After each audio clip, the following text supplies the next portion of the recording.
वरी मथां अचे भई माकड़, उहा हारी जा बचा खाई वेंदी, उहा हारी जो घर खाई वेंदी, उहा हारी जो नस्ल खाई वेंदी। हुक्मराननि वटि न शर्म आ, माकड़ नथा मारे सघनि।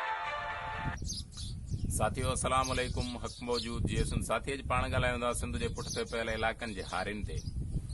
उहो इन करे जो हाणे जेका असां वटि हींअर मौसम आहे उहा आहे सारी जी पोखाई जी। उन जा ॿ टे ओरिजिनल बुनियाद आहिनि जेके तव्हांखे ॿुधायूं था त जेको सिंध जे पुठिते पयल हारी सां ज़ुल्म आहे उहो कहिड़ो आहे। हींअर असां वटि सारी जी पोखाई आहे। हाणे जेको बिज सारी जो मिलंदो आहे पोरियत खे या हारी खे, उहो मिलंदो आहे किलो। हाइब्रिड जो जेको चांवर जो बिज मिलंदो आहे उहो 1000 खां 2000 ताईं। वरी उहो हेठनि शहरनि वारो, नंढनि पोइते पयल शहरनि वारो जेको पोरियत खे दुकानदार ॾींदो आहे उहो व्याज ते 1000 वारो 2 खां 3000 रुपया किलो। उहो किलो बिज जो जॾहिं हारी खे मिले थो, उहो हारी उन में पोखे थो। उन खां पोइ वरी जेको खाद आहे, यूरिया जो भाण आहे, जेको कलर आहे, उन जो हाणे जेको रेट बीठो आहे कैश जो, उहो 1700 1600 उहो मिलंदो आहे हारी खे रखत ते 2200 रुपया।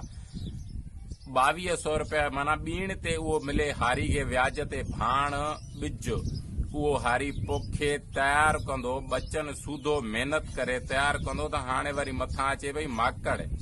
माकड़ लाइ चयो थो वञे त हिकु वलर में माकड़ 8 करोड़ हूंदी आहे ऐं 400 माकड़ जो वलर सिंध में दाख़िल थियणो आहे।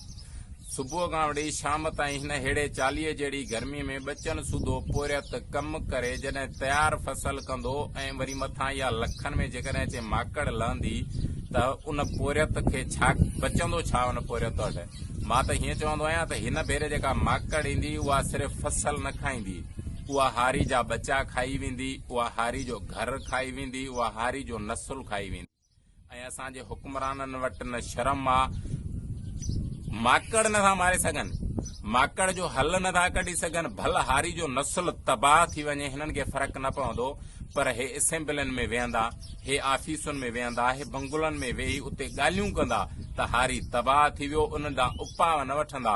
अॼु ॾींहं ताईं तव्हां सोशल मीडिया ॾिसो, अख़बारूं ॾिसो, अलाए केतिरनि जा फसल तबाह कया आहिनि माकड़।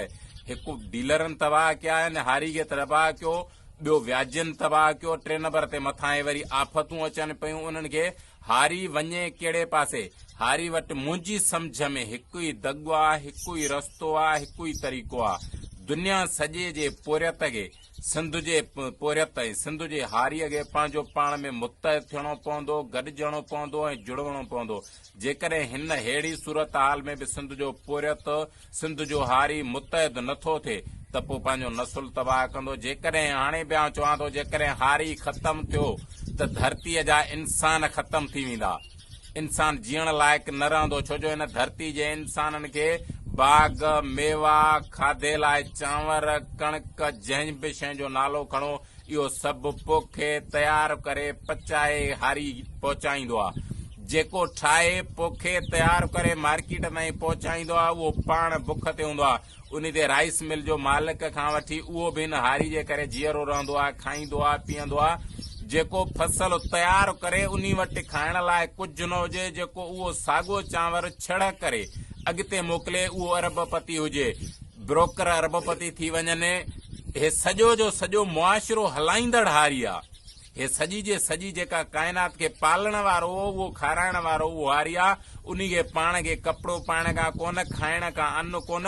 वॾी ॻाल्हि इहा आहे त उनखे उहो जेको हारी खाइण खां अन्न घुरंदो आहे उतां, उहो बि हुनखे बीण जी सूरत में मिलंदो आहे। भाण बीण ते दुरुस्त क़िस्म जा उपाउ वठण खपंदा आहिनि। माकड़ खे ख़तमु करण लाइ सिंध में फुआरे करण जी ज़रूरत आहे। हे जेके हथ जा व्याजी डीलर शहरनि ऐं ॻोठनि में वेठा आहिनि, इन लाइ कानूनी कार्रवाई करण जी ज़रूरत आहे। हुक्मराननि खे अपील आहे, हारी खे मुतहद थियणो पवंदो जेकॾहिं पाण खे पंहिंजे नस्ल खे बचाइणो अथसि त। हक़ मौजूद।